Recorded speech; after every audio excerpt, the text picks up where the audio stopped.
to Jason Aldean, because you said it best, Ben, when he sat down. He's kind of like the man up in this place right now. Dude, you're kind of owning it this week. Well, there's nobody else in here. Well, Tiffany and Jerry Springer, I mean, you got them beat. Well, yeah. Well, you closed out the show Wednesday. That's usually a sign of what's going on. When the guy who closes the show has the biggest moment of the show, he is the biggest guy. And the most nominations, Yeah, and the least amount of wins. So what does that say? How did the Ludacris duet come about? Because I think that was a cool moment. Yeah, man, it was. And, it was something that kind of a guy from CMT named John Hamlin was actually the guy that kind of brought it up to us and said, hey, would you be open to doing something with somebody? And he really didn't have anybody in mind. He was just like, we'd like to, get some kind of, hip-hop star or something come in. And I was like, I don't know, man. It just kind of depended on who it was, And so we kind of started throwing around some ideas, and Ludacris was one of those guys that I liked, that I thought was cool. And I wanted him to write a verse to the song. I was like, if we're going to do this, I'd like for him to write his own verse to kind of make it more him. And so he did, and he sent it to me. And anybody that can rhyme, Kenny Rogers and Penny Loafers is pretty good in my book. And, he came in, man. I thought he did an awesome job the other night. And I thought the performance came off great, so it was fun. Now, what did you do after the show? Did you get in any trouble after parties? Not really. I mean, we went to a little party.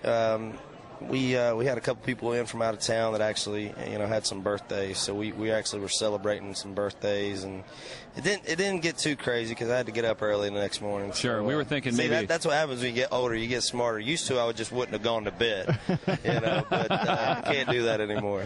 We were hoping for maybe a Gary Busey story or some craziness. He was probably hanging out with John Rich, which I stayed away from because I knew I had to get up. Yeah, we didn't. That's the bad part. We didn't. But who's the coolest person that you've met in this business? You've got to do some cool things. You got to do a Crossroads with Bryan Adams. I'm sure you've met a lot of heroes in the last 10 years. Who's the biggest, in your opinion? The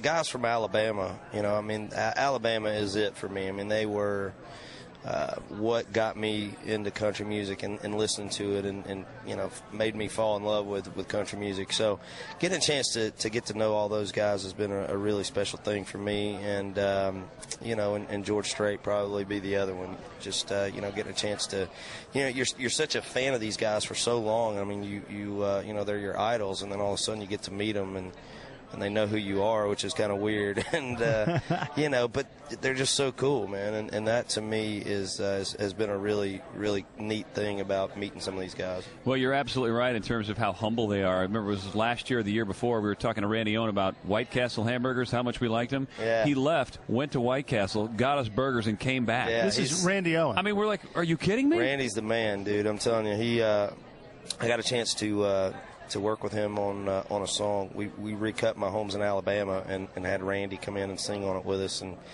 and he's just cool, man. He was like Elvis for me, growing up. I mean, he was the front guy of a band, my favorite band, and that was kind of what I wanted to be, and just to get to know him and realize, how down to earth those guys are, and it's been a cool thing. Well, what a good ride, Jason Aldean. Thanks for stopping by, and congratulations on everything. Thank you guys very much, man. Thanks for having me. Thank you, brother.